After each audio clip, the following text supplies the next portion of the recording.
शांति। आज है 16 जून। सुनते हैं आज के साकार मधुर महावाक्य। बाबा कहते हैं, मीठे बच्चे, साइलेंस के आधार पर तुम विश्व में एक धर्म, एक राज्य की स्थापना करते हो। ये है साइलेंस का घमंड। साइलेंस के आधार पर तुम विश्व में एक धर्म, एक राज्य की स्थापना करते हो। यह है साइलेंस का घमंड। प्रश्न, सारी दुनिया अपने आप को श्रापित कैसे करती और बच्चे कैसे करते? उत्तर, सारी दुनिया भगवान को सर्वव्यापी कहे अपने आप को श्रापित करती और बच्चे बाबा बाबा कहे फिर यदि काम अग्नि से स्वयं को भस्म करते तो श्रापित हो जाते। माया का थप्पड़ लग जाता है।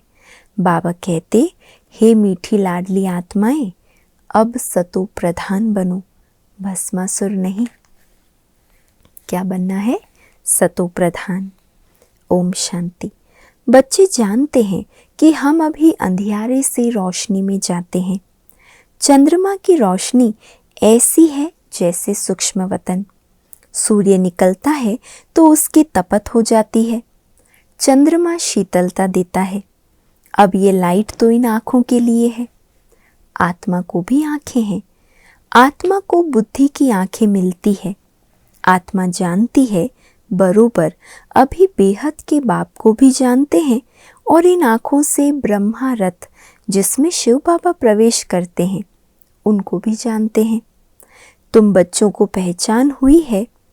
ये पहचान तब होती है जबकि सम्मुख मिला जाता है। नंदीगण भागीरथ भी कहते हैं, नंदीगण हमेशा बैल को दिखाते हैं, भागीरथ फिर मनुष्य को दिखाते हैं। एक शंकर का चित्र दिखाते हैं, समझते हैं उनसे गंगा आई।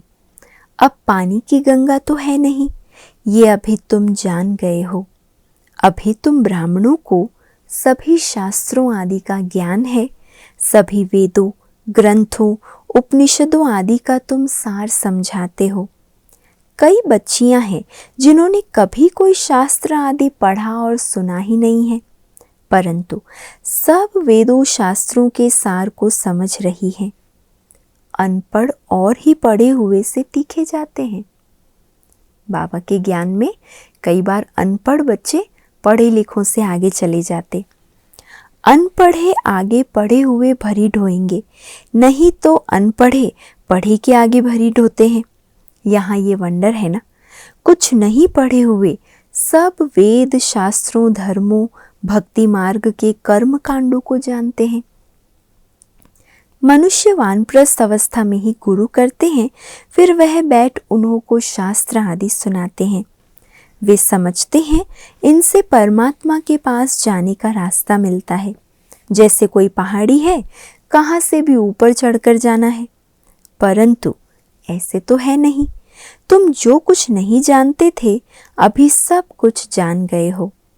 कुमारियों द्वारा ही परमपिता परमात्मा ने भीष्म पितामह आदि को ज्ञान बाण मरवाए हैं। दुनिया इन बातों को नहीं जानती। जगदम्बा सरस्वती कुमारी है ना।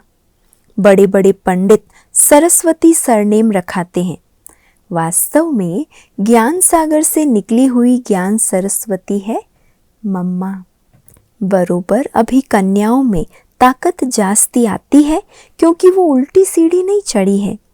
पुरुष जब शादी करता है तो स्त्री में मोह चला जाता है, फिर माँ बाप आदि सब से मोह निकल स्त्री के मुरीद बन जाते हैं। फिर बच्चे पैदा करते हैं तो उनमें मोह चला जाता है। अभी तुम सब से नष्टो मोहा बनते हो, अपने को आत्मा निश्चय करते हो।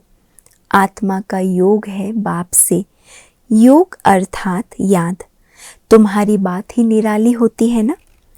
कन्याएं तो पवित्र होती है, वह तीर्थ आदि नहीं करती क्योंकि है ही पवित्र।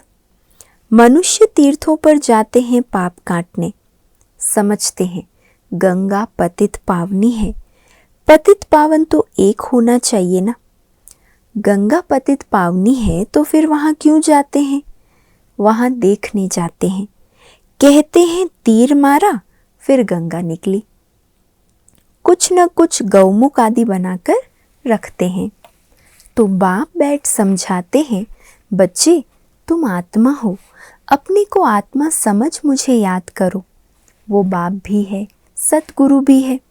मंदिरों में श्री कृष्ण के पांव दिखाते हैं। शिव बाबा को तो अपने पैर है नहीं, क्योंकि उनको शरीर ही नहीं है जो कोई चरणों की धूल बने। भजनों में गाते ना, तेरे चरणों की हम धूल हैं। बाबा कहते मुझे तो पैर ही नहीं जो मेरी कोई धूल बने। बाबा कहते बच्चे तुमको शिव बाबा के चरणों की धूल नहीं बनना है। बाबा तो हमको अपने सिर का ताज बनाता है, चरणों की धूल नहीं। मैं इन सब कलयुगी रस्म रिवाजों से तुम बच्चों को आकर छुड़ाता हूँ। मेरे चरण है नहीं, शिव बाबा को तो शरीर है नहीं। ये तो ब्रह्मा का तन है, इसलिए तुम शिव बाबा की पूजा नहीं कर सकते। इस भाग्यशाली रथ में शिव आया है। भक्ति मार्ग में शिवो हम कहने वालों पर फूल आदि चढ़ाते हैं। ये है सब भक्ति मार्ग की रस्म रिवाज। अर्थ कुछ भी समझते नहीं। कहते हैं स्त्रियों को लिंग की पूजा नहीं करनी चाहिए, परंतु वह कौन है ये भी समझते नहीं। वास्तव में शिव कोई ऐसा लिंग रूप तो है नहीं, वो तो स्टार है। उनकी पूजा क्यों नहीं कर सकते। शिव माना ही है परम पिता परमात्मा कल्याणकारी। शिव का तो अर्थ ही क्या है, कल्याणकारी। वास्तव में उनकी पूजा तो बहुत होनी चाहिए। शिव कल्याणकारी एक ही है। वही पतित से पावन बनाते हैं, सबका कल्याण करते हैं। तो जो पहले नंबर में लक्ष्मी नारायण थे, वही 84 जन्म ले पतित बने हैं, तो सब पतित हो गए। सतो प्रधान से रजो तमो में सब आ गए हैं। सबका कल्याण करने वाला एक ही बाप ठहरा। इस समय मनुष्य सब पतित बने हैं। पहले आने से ही पतित नहीं होते हैं, पहले तो पावन होते हैं। ये बाप बैठ समझाते हैं, मेरे लाडले सिकिलधे बच्चे व सालिग्रामों, सुनते हो बाप इस मुख से क्या कह रहे हैं। बाबा को जवाब दीजिए सभी। बाबा पूछ रहा है, सुनते हो? और तो कोई कह न सके, कोई भी सन्यासी आदि कह न सके कि हम एवर पावन इस शरीर द्वारा तुम आत्माओं से बोल रहा हूँ। बाप ही कह सकते हैं। कई बाबा बाबा कह कर भी फिर भस्मासुर बन जाते हैं। माया थप्पड़ लगा देती है तो अपने को भस्म कर देते हैं। काम अग्नि है ना, बाप आकर इस भस्मासुर पनी से छुड़ाते हैं। समझाते हैं, मीठे मीठे बच्चे तुम मेरी संतान हो। तुम ब्रह्मांड में रहते हो, वहाँ तुम अशरीरी हो, इसलिए कोई संकल्प विकल्प नहीं चलता है। फिर पार्ट में आते हो, ये भी ड्रामा बना हुआ है। अभी तुम्हारी प्रारब्ध खड़ी है, अभी तुम हो त्रिकालदर्शी। ये संस्कार तुम्हारे यहाँ ही प्रायलोप हो जाते हैं। ये ज्ञान वहाँ नहीं रहेगा। जब तक यहाँ हो तो ज्ञान है। समझो कोई यहाँ से संस्कार ले जाते हैं, वे फिर इमर्ज होते हैं तो उसी अनुसार इस शक्ति सेना में आकर दाखिल हो जाते हैं। जैसे लड़ाई वालों का मिसाल भी बाबा देते हैं। उनमें थोड़ा बड़ा होने से ही मिलिट्री में दाखिल हो जाते हैं। कोई को यहाँ आना होगा तो संस्कार जो ले जाते हैं उस अनुसार अच्छे घर में जाकर जन्म लेते हैं। फिर ऐसे संस्कारों वाले छोटे बच्चे भी यहाँ आते हैं। फिर स्वर्ग में नया जन्म लेंगे तो यहाँ के संस्कार खत्म हो जाएंगे। फिर राजधानी के संस्कार आएंगे प्रारब्ध भोगने के लिए। ये संस्कार मर्ज हो जाते हैं। कई बच्चों का बहुत लव रहता है तो वह आत्मा देखकर खुश होती है, परंतु आर्गन्स छोटे होने के कारण बोल नहीं सकते हैं। बड़ा होने से संस्कार इमर्ज होते जाएंगे। बाप कितनी बातें समझाते हैं। परम पिता परमात्मा है तो पिता से वर्षा जरूर मिलना चाहिए। वो है ही स्वर्ग का रचता, नर्क का रचता नहीं कहेंगे। तुम बच्चे जानते हो हम बाबा से स्वर्ग का वर्षा ले रहे हैं। स्वर्ग का रचयिता बाप स्वर्ग का वर्षा दे रहे हैं। कल्प पहले भी लिया था। इसी समय पर ही बेहद के बाप से बेहद सुख का वर्षा मिलता है। ये सिर्फ तुम ही कह सकते हो। ये है बिल्कुल नई बातें। तुम समझाते हो गीता है माई बाप, बाकी सब शास्त्र हैं। क्या है सब शास्त्र? उनके बाल बच्चे। गीता से ही राजयोग का व स्वर्ग की राजाई का वर्षा मिलता है। बाकी बाल बच्चों से वर्षा क्या मिलेगा? तुम तो अब पारस बुद्धि बनते हो। तुम्हारे महल आदि भी बहुत क्विक बनेंगे। तुम्हारा है साइलेंस का घमंड, उन्हों का है साइंस का घमंड। तुम सर्वशक्तिमान बाप से राजाई लेते हो। भारत के तुम मालिक बनते हो। ये हमेशा बुद्धि में रखो। विश्व का रचता हमको विश्व का मालिक बनाने के लिए पढ़ाते हैं। 1 सेकंड में जीवन मुक्ति देते हैं, तो क्या 1 सेकंड में बाप इसमें प्रवेश नहीं कर सकेंगे? 1 सेकंड में आत्मा यहाँ से लंदन, अमेरिका आदि में जाकर जन्म लेती है। आत्मा एकदम फ्लाइंग स्क्वाइड है कितना छोटा स्टार। पुनर्जन्म तो जरूर मानेंगे। तुमने कितने पुनर्जन्म लिए हैं? 84 जन्मों में जरूर आना है। जो बिल्कुल ही पतित शूद्र बुद्धि हैं, वे आकर फिर से स्वच्छ बुद्धि बनते हैं। स्वच्छ बुद्धि का संग जरूर ऐसा ही बनाएगा। अभी तुम मास्टर ज्ञान सागर ठहरे। जो बाप में गुण है वो तुम धारण करते हो। तुम भी कहते हो मन मना भव, तो तुम्हारी आत्मा स्वच्छ हो जाएगी। बाकी दिव्य दृष्टि की चाबी बाबा के पास ही है। तुम मनुष्य से देवता बनते हो, इसलिए बच्चे को भी ताज दिखाते हैं। नहीं तो छोटे बच्चों को ताज नहीं होता, वो प्रिंस ही देखते हैं। माताएं साक्षात्कार में देखती है, हम जाकर महारानी बनेंगी। ज्ञान से भी समझ सकते हैं। अभी हमारी आत्मा पतित है। मैं कारपेंटर हूँ, मैं गरीब हूँ, ये आत्मा बोलती है। अभी तुम जानते हो शिव बाबा द्वारा हम देवता बन रहे हैं। आत्मा ही पतित और पावन बनती है। अभी मैं आत्मा पतित हूँ, तो शरीर भी ऐसे पतित है। खाद पड़ी है। ऐसे ऐसे अपने साथ बातें करते विचार सागर मंथन करते रहना चाहिए, तो फिर आदत पड़ जाएगी। विचार सागर मंथन तुम बच्चों को करना है। राइट क्या है, रॉन्ग क्या है। अपने को आत्मा निश्चय करना है। मैं ब्राह्मण हूँ। शरीर द्वारा आत्मा को ही बुलाते हैं। शरीर को क्यों नहीं बुलाते? खिलाते भी आत्मा को हैं। अच्छा, आत्मा कैसे खाएगी? ब्राह्मण के शरीर द्वारा खाएगी ना। स्त्री समझती है पति की आत्मा को बुलाया है। किसको स्त्री में प्यार होता है? जब उनकी आत्मा को बुलाते हैं तो समझते हैं अब इनको क्या सौगात दें। फिर उनको अंगूठी या फुल्ली पहना देते हैं। अब पहनता तो वो शरीर है ना। स्त्री की आत्मा भले आई है, पर शरीर तो किसी और का है। तो है तो आत्मा, शरीर तो नहीं आ सकता। वास्तव में आत्मा कोई आती भी नहीं है। ये सब ड्रामा में नूंद है। ये भी एक खेल है।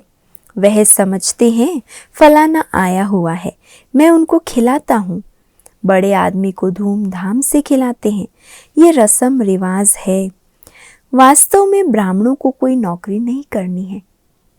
पुराने ज़माने में ब्राह्मण कोई ये सब नौकरी आदि नहीं करते थे, परंतु आजकल पेट के लिए सब कुछ करते हैं।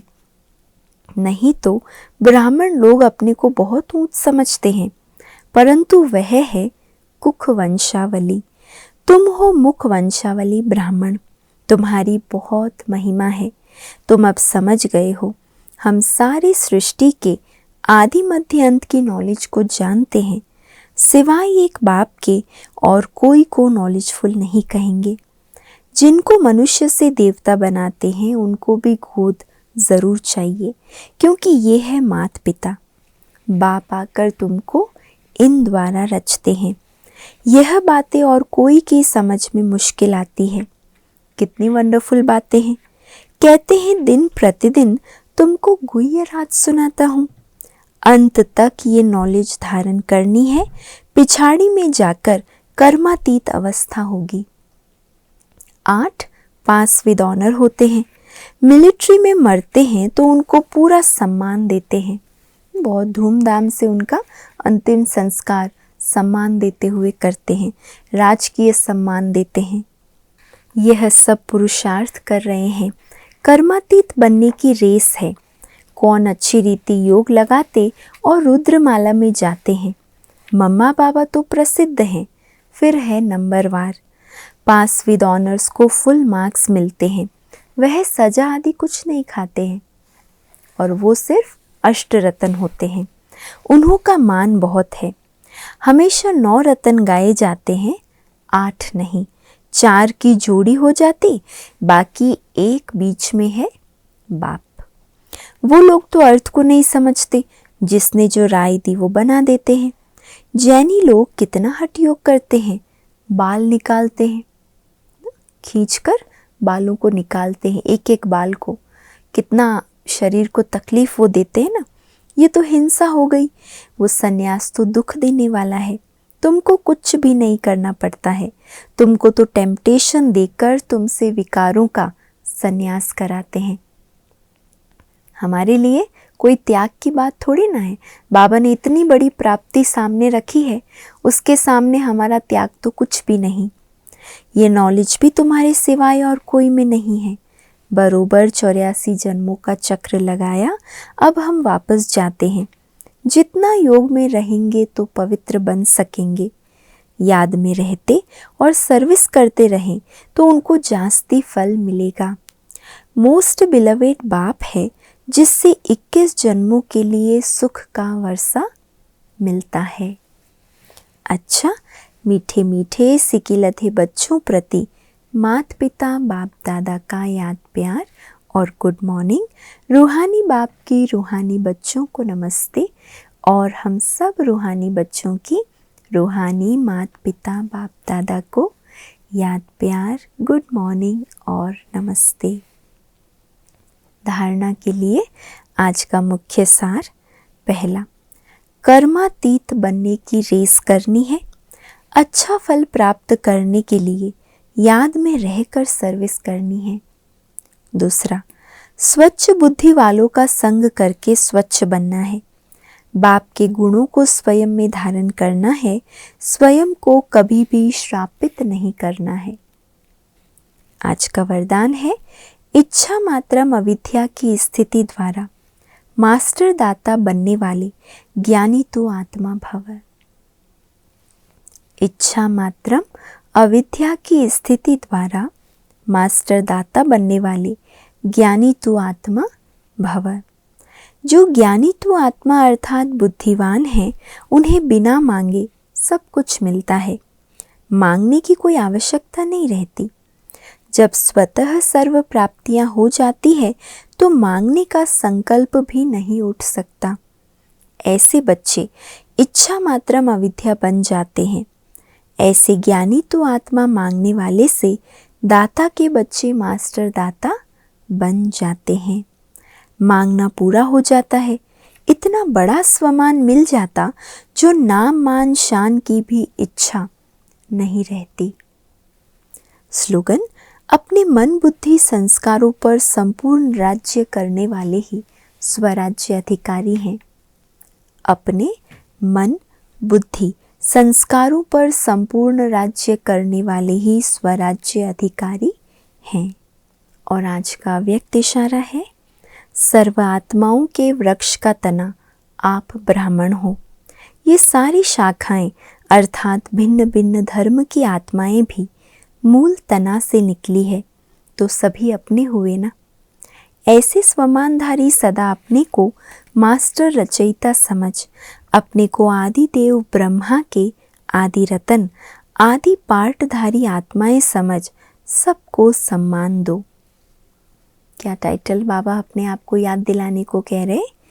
अपने को मास्टर रचयिता समझ, आदि देव ब्रह्मा के आदि रतन आदि पार्टधारी आत्माएं समझ सबको सम्मान दो। अपने ऊंचे स्वमान में रहो। अच्छा। ओम शांति।